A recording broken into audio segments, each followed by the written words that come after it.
ನಾವು ನೋಡಿರೋದು ಅಣ್ಣವ್ರನ್ನ ನೋಡ್ಕೊಂಡು ಬಂದಿದ್ದೀವಿ, ತುಂಬ ಹತ್ತಿರ ಅಣ್ಣವ್ರನ್ನ ನೋಡ್ಕೊಂಡು ಬಂದಿರೋದು. ಅದಾದಮೇಲೆ ರಜನಿಕಾಂತ್ ನನಗೆ 2 ಫೇವ್ರೇಟು.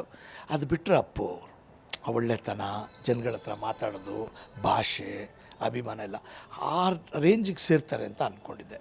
ಯಾಕಂದರೆ ಅವ್ರ ಫಿಲ್ಮ್ಗೆಲ್ಲ ಕನ್ನಡದವ್ರನ್ನೇ ಹಾಕ್ಕೋಬೇಕು ಅಂತೆಲ್ಲ ಮಾತಾಡ್ತಿರ್ತಾರೆ, ಹೇಳ್ತಿರ್ತಾರೆ ಅಂತ. ನಮ್ಮ ಜೊತೆ ಮಾಡಿದಾಗಲೂ ಅವರು ಏನು ಆರ್ಟಿಸ್ಟ್ಗಳನ್ನೆಲ್ಲ ಕೇಳಿದಾಗ ನಾನು ಲೋಕಲ್ ಆರ್ಟಿಸ್ಟ್ಗಳೇ ಹೇಳ್ತಿದ್ದೆ. ಮಾಲ್ವಿಕಾ, ಅವಿನಾಶು, ತಾರಾ ಈ ಥರದ್ದೇ ನಾನು ಮಾತಾಡಬೇಕಾದ್ರೆ ಅವ್ರಿಗೆ ಖುಷಿ ಆಗ್ತಿತ್ತು. ಅದಾದಮೇಲೆ ಇದು ನನಗೆ ಅವ್ರು ಪರ್ಸ್ನಲ್ಲಾಗಿ ನಾನು ಯಾವತ್ತೂ ಇದುವರೆಗೂ ಮಾತಾಡಿಲ್ಲ, ನಾನು ಇದು ಹೋಗಿಲ್ಲ ಎಲ್ಲೂ ಆಚೆ ಕಡೆ, ಅದ್ರ ಬಗ್ಗೆ ನಂಗೆ ನಾಲೆಡ್ಜ್ ಇಲ್ಲ. ಬಟ್ ನನಗೆ ಇದಾಗಿರೋದು ದೊಡ್ಡ ದುರಂತ. ಈ ಲೇಟ್ ನೈಟ್ ಪಾರ್ಟೀಸ್ ಎಲ್ಲರಿಗೂ ಕರ್ಕೊಂಡು ಹೋಗುತ್ತೆ ಅನ್ನೋದಕ್ಕೆ ಇದೊಂದು ಇದು. ಗ್ಯಾರಂಟಿ ನ್ಯೂಸ್, ಸುದ್ದಿ ಖಚಿತ, ನ್ಯಾಯ ನಿಶ್ಚಿತ.